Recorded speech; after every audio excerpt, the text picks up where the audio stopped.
C'est Louis de la Fédération Française de la Loose, on est au Club France pour votre émission quotidienne des Jeux Olympiques, comme tous les jours de cette quinzaine. Espoir brisé, déception sur le fil, boulette, chute, presque médaille et parfois quelques grosses trahisons tricolores dorées.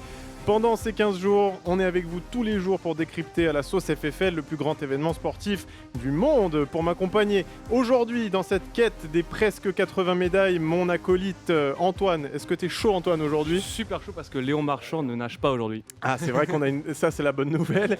Aujourd'hui avec nous, on a l'honneur de recevoir le cycliste professionnel de la Groupama FDJ, monsieur Quentin Paché. Comment ça va Quentin ? Bah ça va très bien.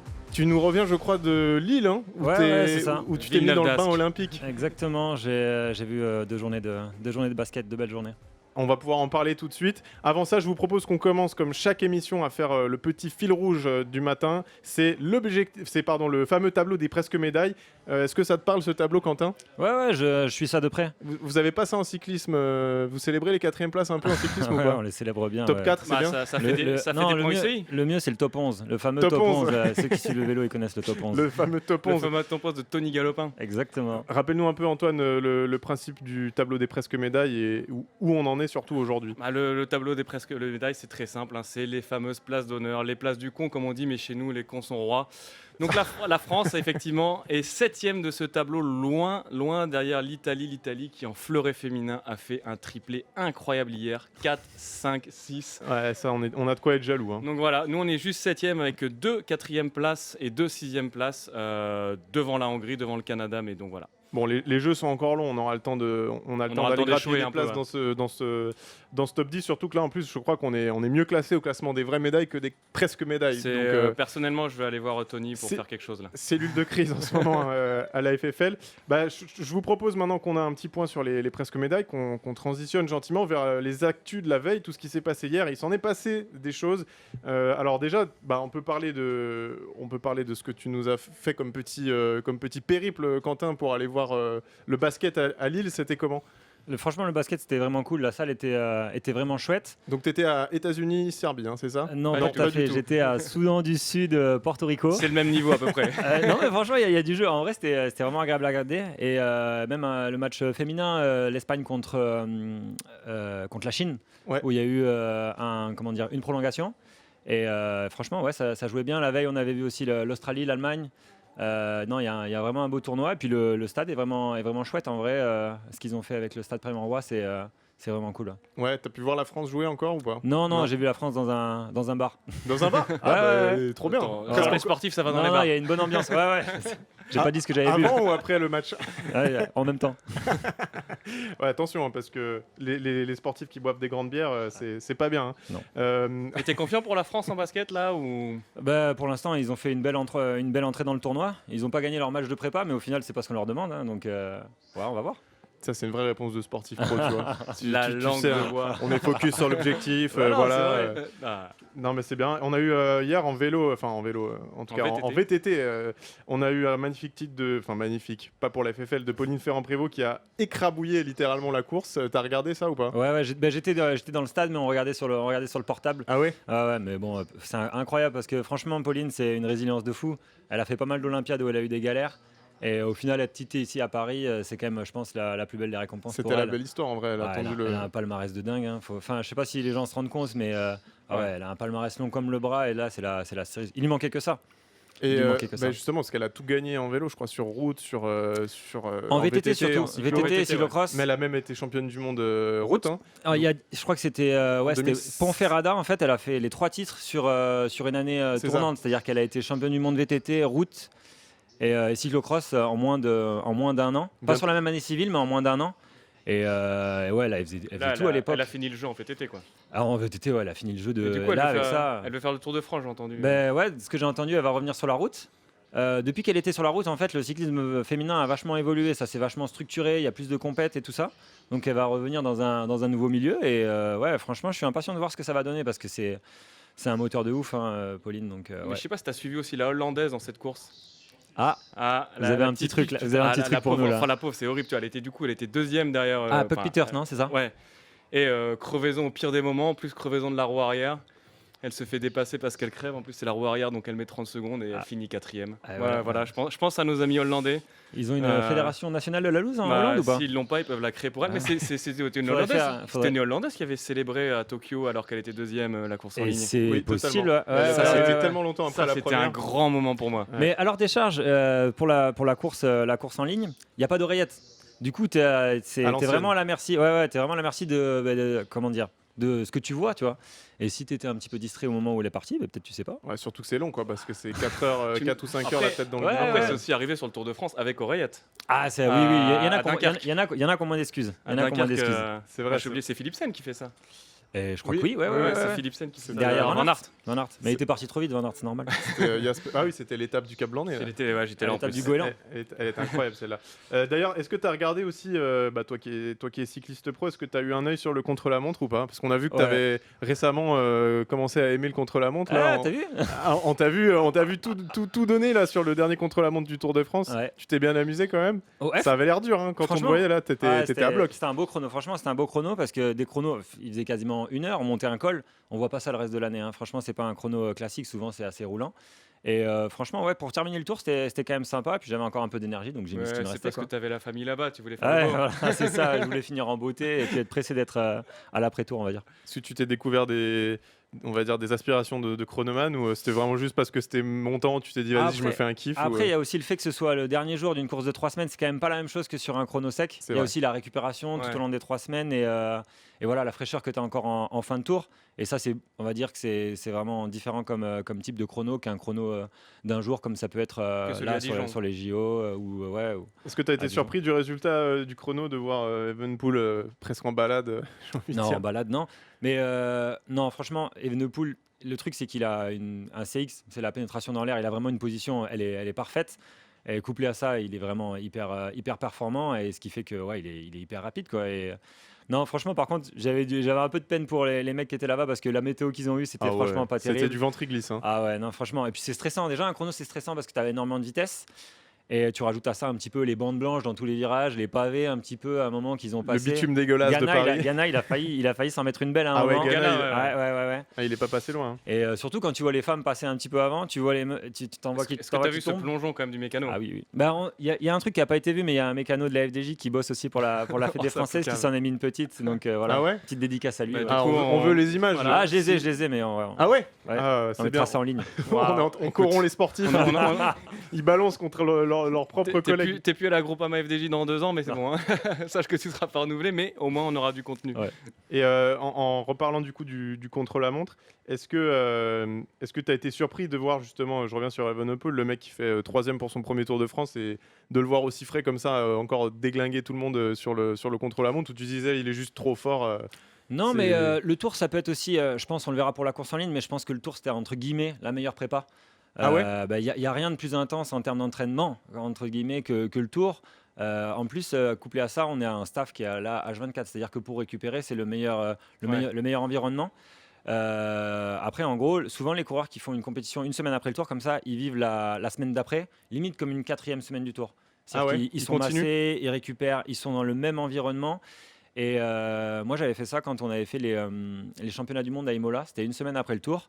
Et en fait, j'avais vécu la semaine d'après vraiment comme une 4e semaine du Tour en termes de concentration.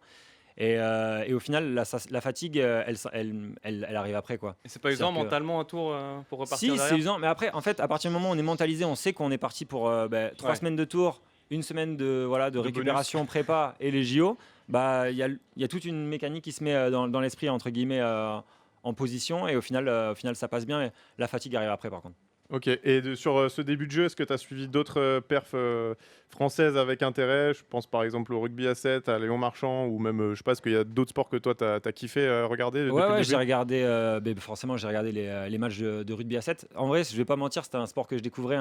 Comme pas mal de monde, je pense. C'était déjà, quand j'ai le format et tout, c'était assez surprenant, avec plusieurs matchs dans la même journée, tout ça, un petit peu style. T'as pas le temps de te faire chier, quoi. En mode plateau, quoi, en mode tournoi, c'était sympa. Et puis forcément le VTT. Et puis moi j'attends aussi avec impatience les épreuves sur piste. Là ça va être vraiment cool. La piste, c'est vraiment spectaculaire. Et non, le basket forcément, Team USA et tout ça, Voilà, moi je suis un fan de NBA, donc voir tous ces joueurs NBA dans différentes équipes qui jouent dans le coin, c'est Tu les as incroyable. pas croisés au fast-food là? J'ai vu des vidéos. Non, il y avait D-Wade au fast-food, au KFC, mais je l'ai pas croisé dans l'île. Par contre, on a croisé Bam Adebayo. Bam Adebayo qui était dans le centre de l'île la veille du match, comme ça, incognito. Mais on a vu des vidéos aussi de Steph Curry qui se promène à Paris incognito. Ouais, et on voyait les Américains sur les réseaux sociaux qui publiaient ça en mode amazing, Steph Curry peut marcher dans une rue sans avoir 1 milliard de photographes autour de lui. Mbappé, tu le fous dans le fond du Texas, personne ne le reconnaît. Hein. Oui, je pense que ça va dans les deux sens. Mais ouais, du coup, j'imagine que Bam Adebayo, il te met une tête et tu le remarques. Tu le remarques d'abord par la taille. Tu les remarques par la taille. Et Josh Giddey aussi, l'Australien.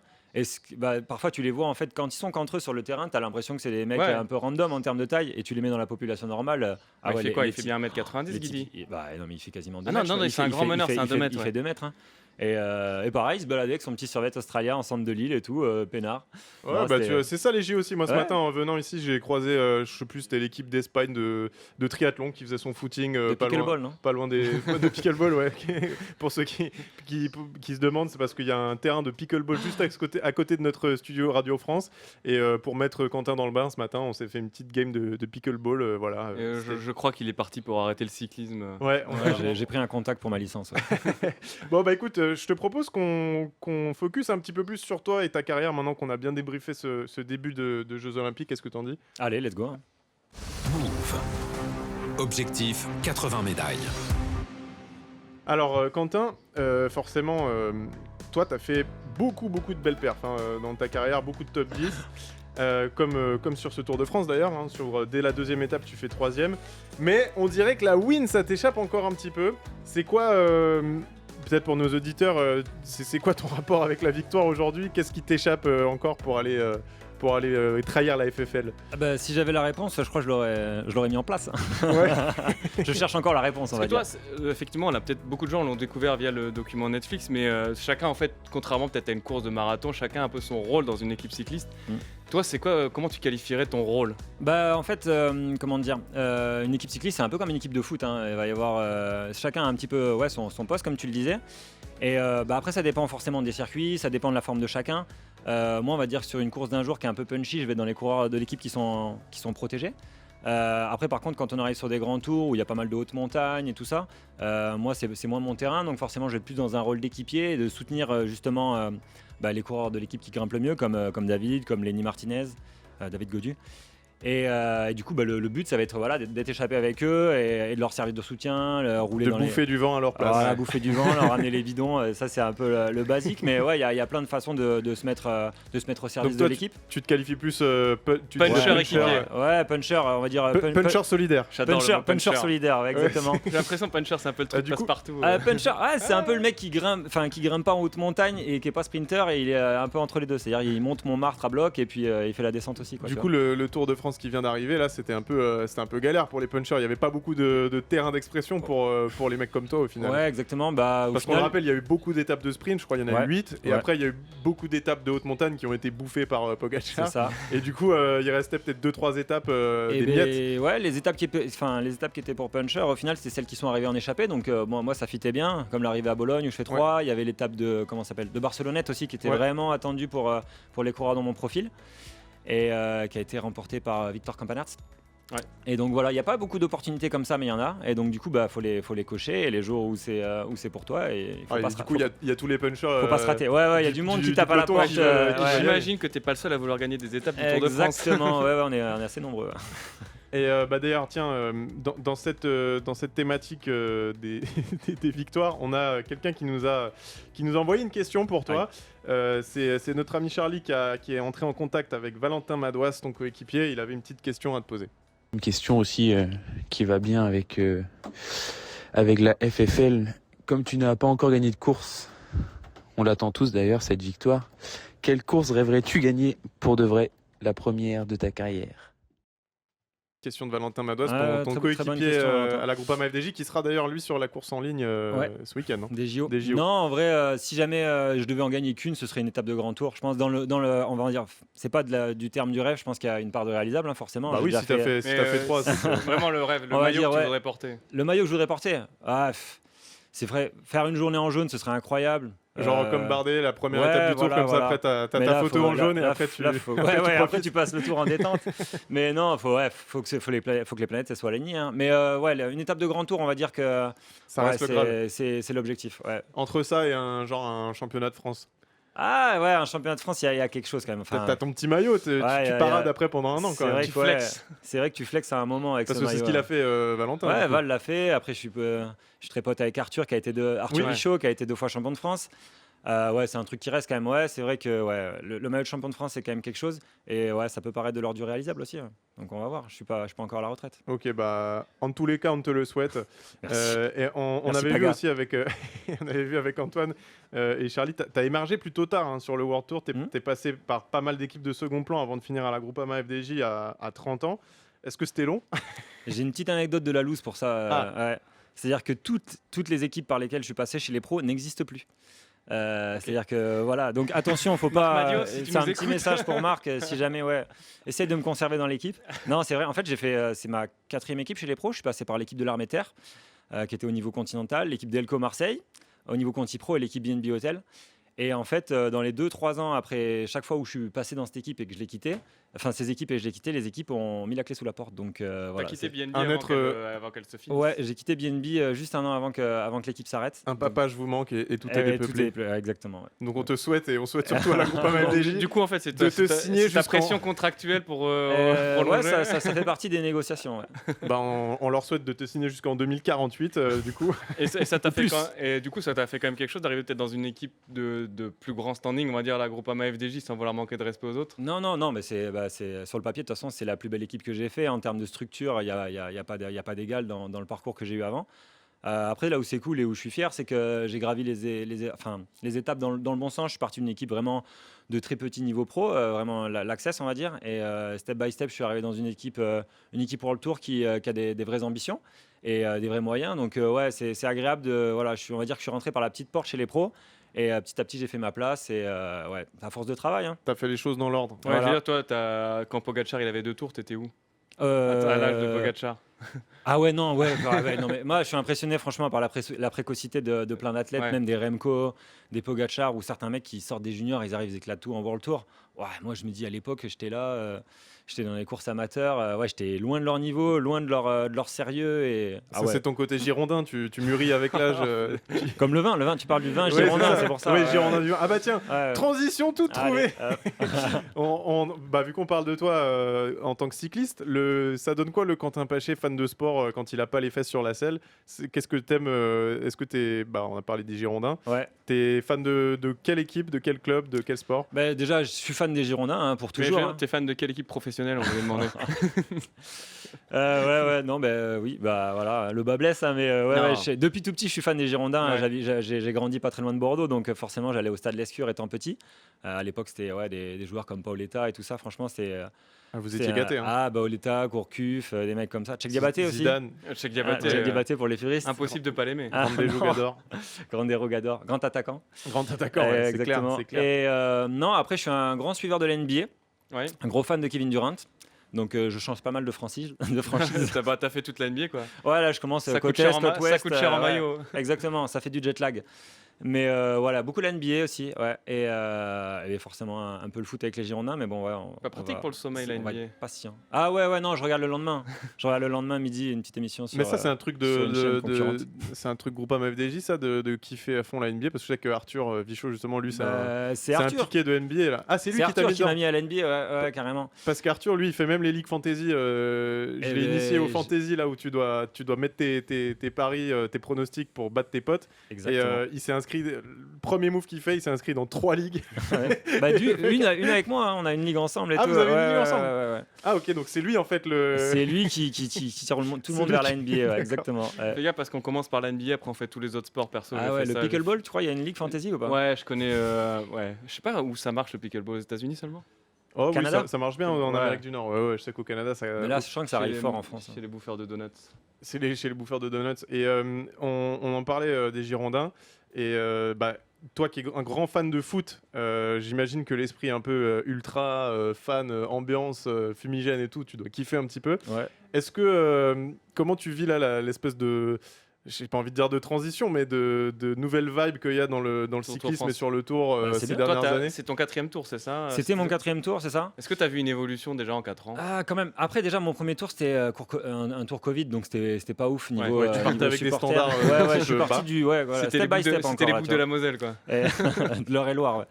Et non, franchement, c'est cool. On voit qu'il y a un public qui s'est rajeuni, qui n'a pas la même approche du vélo et tout ça. Pas forcément spécialiste du vélo en soi, mais qui a envie de se rassembler, de faire la fête et de kiffer sa journée. Donc les cyclistes, tu valides, toi? Ouais, tout le monde est bienvenu, le vélo. Parce que c'était un sport quand même qui peut paraître un peu vieillissant. Ouais, il était ringard il y a 5-6 ans. Ouais, dans le supporterisme, on va dire plutôt. Et non, franchement, c'est cool. Je pense que voilà, forcément, l'arrivée de Netflix aussi, ça amène un nouveau public. Virage Pinot, on est obligé de flexer un peu. On se souvient, on est obligé de flexer. On t'a vu checker tout le monde. C'était incroyable. Mais franchement, c'était. Si tu veux, quand t'aimes bien les ultras, enfin, que t'aimes bien le fait d'être supporter et d'être à fond derrière son équipe, quoi qu'il arrive, tu vois, t'as l'impression d'être dans un stade quand t'arrives dans le virage Pinot. Ouais, c'était incroyable. C'est noir de monde du bas en haut. Et un peu en inside, comment t'as vécu la journée? Parce qu'on sait que c'est un peu monté, tu sais. Déjà, en fait, moi, je faisais chambre avec Thibaut sur le tour. Et donc, du coup, il y avait Arthur Vichot avec vous qui était là déjà depuis la veille. On recevait des vidéos tard le soir. On vous a chauffé. Ils étaient déjà bien chauds, franchement. Ouais, mais déjà, plusieurs jours avant, on sentait que la mayonnaise commençait à prendre. Et, ouais, ça montait. Et ouais, franchement, et même dès le départ et tout, on était dans. Voilà, c'était annoncé comme la dernière étape en ligne de Thibaut sur le tour avant les champs et tout ça. Et on sentait que ça montait. Il y avait un peu de stress aussi quand même. Ouais, parce que tu te dis, t'as envie que. Enfin, du côté coureur, tu vois. Parce que t'as envie que cette journée soit inoubliable et tu te dis, il faut que sportivement on soit dans le coup, tu vois. Faut pas qu'on fasse une crevaison. Oui, t'as pas envie de crever au pied du col et de passer dans les bagnoles, tu vois, devant tout ça. Et c'est là où il a écrit la légende, entre guillemets, parce que ce qu'il a fait, c'est ouf. Être en tête dans son virage. De toute façon, tu le vois sur la photo. Ouais, même les frissons. Même quand je regarde la photo, moi j'ai encore des frissons. Ouais, c'est surtout que tu repenses parfois un peu. Moi, j'aime bien l'histoire du vélo, et tu repenses à des trucs un peu historiques du style Anquetil avec Poulidor, Côte-Côte et tout ça, des images comme ça. Et tu te dis, s'il faut, dans 10-20 ans, même plus, tu auras cette image-là. Et les gens diront, ouais, moi j'y étais, tout ça. Tu auras ton grand-père qui dira ça, tu vois. Il y a un vrai truc de j'y étais, tu vois. Ouais, grave. Les gens flex. Il y avait vraiment un truc, tu sais, comme on savait pas qu'il était premier. Le fait de le voir arriver alors qu'il était pas. Enfin, on n'avait aucune idée qu'il était solo. Maintenant, avec les réseaux sociaux, tout ça, Internet, t'es au courant de tout. Là, t'as l'impression d'avoir des. Enfin, pour ceux qui étaient là, ils ont l'impression de découvrir. T'as repris le plaisir de la surprise. Ouais, du moment, quoi, le truc du moment. Et puis ouais, nous, on a kiffé voir. Il y avait toi, il y avait aussi Benoît Cosnefroy qui était heureux. On avait Barguil, tu sais, qui traînait derrière Pitcock, il avait un smile jusqu'aux oreilles. Franchement, c'était une belle fête. C'était une belle fête. Incroyable. On a des petites questions sur. Forcément, on est obligé d'y venir quand même. Tes looses à toi. Ouais. La première, c'est ta plus belle non-victoire. Ma plus belle non-victoire. Je pense que chez les juniors, j'ai fait deuxième d'une course pour une seconde, une course par étape. Je pense que ça peut être une belle non-victoire. Par étape en plus? Ouais, par étape, genre un truc sur 4-5 jours. Une seconde au classement général. Une seconde, ouais. Ah, c'est beau. Exactement, c'est une belle seconde. C'est quoi la course la plus obscure que tu aies pu faire dans ta carrière? Vraiment un Alors truc j'y ai pensé, en fait, en 2017, quand j'étais à Delco Marseille, ils aimaient bien aller faire des courses en Chine. Et du coup, une course, personne va connaître, je pense, le Tour de Taiyou Lake, tu vois. Ah, si, et bien donc, sûr, du coup, t'es au fin fond de la Chine. Et j'ai une petite anecdote sur cette course. Donc, tu vois, on est en fin de saison. Et donc tu te dis ouais putain, pour rentrer il y a 10 heures de vol, c'est peut-être pas le moment de se casser la gueule, tu vois, les pansements, tout ça, ça colle. Ce jour-là, je suis pas tombé une fois, je suis tombé 2 fois. Ah ouais. Une fois de chaque côté. Voilà. Ah donc tu t'es fait la. La pizza côté gauche, côté droit, et tu rentres dans l'avion comme ça, tu bouges pas, tu vois. Du coup, est-ce que tu as gagné une étape autour de, j'ai oublié le nom? Taiyou Lake? Non, bien sûr que non. Pour rester dans le thème quand même. Bien sûr. C'est quoi ta pire perf, ta pire course ever? Ma pire course ever? Bon, la pire course ever, c'est la course que tu finis pas, je pense. Ouais. Bon, il y en a quelques-unes. Hein. Oh, ta plus grande course de galérien, c'était quoi? Ma plus grande course de galérien, franchement, cette année, la Flèche Wallonne, en gros, petit topo, ouais, on annonce mauvaise météo sur la fin et tout ça. Et puis au départ, t'as un coin de ciel bleu qui se découvre et tout. Tu dis, bon, on va pas trop s'habiller quand même parce qu'il faut faire la course et tout ça. Et là, t'arrives sur le circuit final et il se met à neiger, quoi. Et donc, du coup, tu fais un demi-tour, t'es congelé, tu sens plus tes doigts, t'arrives plus à freiner, et puis tu tournes au bus, quoi. Ah ouais, et on a vu des images de fou de la Flèche Wallonne avec des cyclistes qui étaient paralysés, qui n'arrivaient plus à bouger. Franchement, vraiment un mauvais délire là. Pas ouf. J'imagine que tu prends pas de plaisir. Non. Et finalement, c'est quoi ton pire regret finalement dans ta carrière? Peut-être le moment jusqu'à maintenant. Ouais, jusqu'à maintenant. En avoir un. Cette émission? Ça, ce sera après. Ça, ouais. Non, le pire regret, c'est de pas encore avoir gagné, mais je pense que ma carrière n'est pas terminée. Donc, j'ai envie de dire, vu ta courbe où t'es Ouais, parti voilà. de tout en bas et là maintenant t'es déjà chez les pros, si tu gardes le même rythme tranquillement mais sûrement, ça devrait exactement, arriver. on est en direction. Et pour finir, on en parlait tout à l'heure, le pire profil d'étape pour toi, genre le truc, tu le vois, tu te dis oh putain, pourquoi je me suis engagé sur cette course. Le pire profil d'étape, c'est un truc avec des pavés, sous la pluie, avec du vent. Il faut du vent. C'est Parce pareil. que le vent, on se rend pas compte, mais ouais, c'est l'ennemi du cycliste, surtout en peloton quand tu dis. Parce qu'un col, tu sais quand est-ce qu'il est En le plus, sommet. vous aimez pas trop les bordures à la Non, on n'est pas FDJ. fan des bordures, ni des ronds-points. Des ronds-points, ouais. Anthony. Mais genre un col, tu sais quand ça termine, tu vois, c'est marqué sur le profil. T'as une étape de bordure, t'as vent de côté et tout le long et tu vas toujours dans la même direction, ça s'arrête jamais en fait. C'est un col qui s'arrête jamais. C'est vrai. Là, je me posais- On n'y pense pas, c'est sous-côté le vent pour le Le vent, c'est téléspectateur. sous-côté. J'avais une petite C'est dernière l'ennemi question. invisible. Est-ce qu'une étape de plaine, toi aussi, tu te fais chier ou pas? Ah bien sûr. Le pire c'est que les étapes de plaine où c'est tout droit et tout plat, il n'y a pas d'échappée. Ouais, t'as envie d'arriver à l'hôtel. Hein. Ça nous Au moins, on rassure. n'est pas seul, tu vois. C'est pas dur que pour le téléspectateur. Ah, Écoute, je te propose qu'on passe à la dernière partie de cette émission, c'est notre espoir au mètre. Move. L'espoiromètre. Alors, juste avant de passer sur cet espoir au mètre, Quentin, on aimerait ton avis sur la course en ligne de samedi, sur le profil de la course pour le titre olympique. Alors, c'est, je crois, une boucherie, 270 km, des montées dans les pavés. Sortie longue. Oui, sortie longue. sortie longue. Tu l'as vu, toi, le parcours, t'en penses quoi? Ouais, il y a le parcours. En fait, le parcours, c'est un peu punchy et il y a beaucoup de kilomètres. Mais après, en fait, le truc que les gens se rendent pas compte, c'est que ça s'éloigne vraiment beaucoup du standard de course classique pour nous. Parce que les quotas, en fait, font que les grosses nations ont que 4 coureurs. Ouais. Et la plupart des courses, tu es 8 au départ. Donc, du coup, tu as des équipiers, tu as tout ça. Et tu peux compter, en tant que leader, tu peux compter sur tes équipiers pour te mettre en bonne situation. Là, en étant que 4 pour les grosses nations, tu es vite à rentrer dans le jeu et à toi être en action. C'est un tu peu vois. plus mêlé général, quoi. Ah, mais complet. Et surtout sur 80 km. Ouais. Franchement, c'est énorme. Ça va être pour les mecs qui sont là, ça va être une des courses les plus dures de l'année. Vraiment. Ah ouais. T'aurais pu y aller, toi? Bah, forcément. Au-delà des JO, je veux dire, le profil. Le profil, ouais, mais franchement, en vrai, tu te dis là, dès le kilomètre zéro, faut être actif parce que tu as les grosses nations qui s'en vont. Toi, direct, tu es en train de bosser derrière. Ouais, ok. Et non, franchement, ça va être hyper tactique et hyper exigeant Et et un profil qui se revoit jamais dans l'année. Ouais. Tu penses quoi des chances de notre équipe de France? Donc, je rappelle, c'est donc Valentin Madouas, ton coéquipier. On a Vauclin, on a Alaphilippe et on a Christophe Laporte. Donc tu penses qu'ils ont une chance d'aller jouer d'aller jouer les médailles ou au moins d'aller, je sais pas, d'animer la course? C'est quoi? Non, je pense. Non, il y a des réelles chances. Et surtout qu'il balaye tous les profils un peu. Tu as Christophe Laporte qui est hyper rapide. T'as Julien qui est un excellent puncher. Valentin, ça lui va bien comme course parce que ça va être une course qui va être jouée beaucoup sur la résistance. Ouais, comme il avait gagné à Cassel. Ouais, dans le même style. Et du coup, ça peut vraiment lui convenir. Et puis Kevin est un homme en forme du moment. Et mais donc ça faut mater samedi.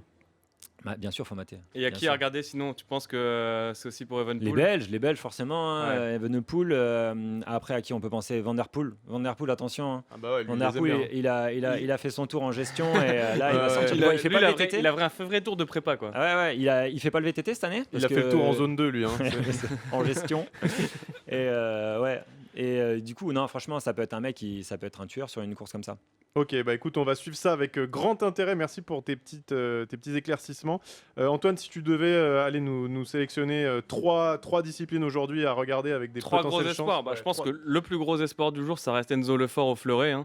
On va aller le voir tout à l'heure. Ouais, c'est effectivement. Il y a un gros favori. Alors, je fais le gros spécialiste de l'escrime. Gros favori qui est Tommaso Marini, l'immense Tommaso Marini. Ok. Mais voilà, Enzo Fleuret, il peut aller chercher une médaille. Donc, il y a une Enzo Fleuret. Oh là là. Enzo Le Fleuret, là. Enzo Lefort, évidemment. En sabre, on a Manon Brunet et Sarah Balzer qui sont quand même assez à ses côtés. Donc, chance de presque voilà, médaille. L'escrime, il y a quand même aussi, ce qui est cool, c'est qu'on l'a vu dans l'escrime, on l'a vu aussi dans le judo. Il y a quand même des favoris qui sont vite matés. Et on n'a pas des trucs un peu plus hipster, genre carabine à 10 mètres, des trucs comme ça? Alors, carabine à 10 mètres, non. Océane Muller, non, elle a peu de chance. C'est peut-être déjà passé d'ailleurs. Elle a peu de chance parce que j'ai pas regardé les résultats, mais elle a peu de chance au niveau des cotes. Et après, on a aussi l'équitation où la France est quand même bien partie pour pas être première, mais pour être médaillée. Bon, écoute, on va suivre tout ça avec grand intérêt. Quentin, vu que tu es un grand fan de NBA, demain, on a Trash Talk, nos deux amis Bastien et Alex. Est-ce que tu as une petite question à leur poser? On leur diffusera en fin d'émission. Ouais, il faut leur poser une petite question sur la plus belle loose en NBA, un truc comme ça. Parfait, Ouais, écoute, parfait, on va leur demander. c'est magnifique. Et bien écoutez les amis, on arrive à la fin de cette émission. Merci de nous avoir écoutés sur Move pour Objectif 80 médailles. Merci Quentin Paché, notre cycliste professionnel de la Groupama FDJ, d'être venu, de faire cette partie de pickleball avec nous et cette magnifique émission.